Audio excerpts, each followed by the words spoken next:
Let's talk about SHAREfactory for a bit. SHAREfactory is the PlayStation 4 video editing and creation tool. As a piece of video editing software, it's actually really good. As you may be able to tell in the video and after potentially reading some of my article, SHAREfactory is a single timeline-based editing tool that also incorporates audio tracks for voiceover and music. Sony did recently push an update that allows you to layer two videos together, but because it's still built around one core timeline, it's a bit clunky and limiting compared to something like Adobe Premiere. But with some practice, you can put some good-looking videos together. There are some pre-made themes, and some are game-specific, and some are even free, but you'll have to judge for yourself if you think they look good and will work for you. These include graphics to go over your gameplay clips, transitions, and other theming options for your video. Music can be added while editing, and there is some included with SHAREfactory, but I don't actually know how much of it is YouTube safe. You can also take music from a USB drive and import that into SHAREfactory, so if none of the built-in stuff does it for you, you can just import some. You can record voiceover for commentary in SHAREfactory. One really big problem I have with this is that you can't see the waveform, so making edits is very hard. You basically have to just guess where you need to start making cuts.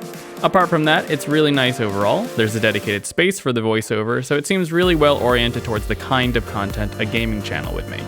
Speaking of kinds of content, SHAREfactory works really well for all kinds of gaming related videos. You could cut a review, some themes have pre-made graphics for top 5 lists for highlights.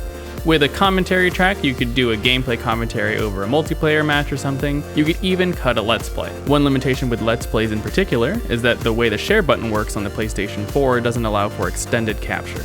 The way I would do a Let's Play, for instance, is to record a big chunk of gameplay all at once and then cut it down afterwards. On the PlayStation 4, you can't just start recording and end it whenever you want. You can only record the last 15 minutes. This might not be a deal breaker for everyone, and you could make something like this work, it's just not my preference. So after giving a review a shot, what does something like this look and sound like?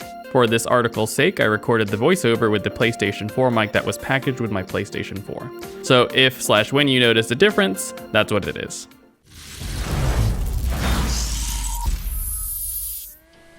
I've been playing Tabletop Racing World Tour on PlayStation 4. It's a free PlayStation Plus game in the month of May, and it's pretty cool.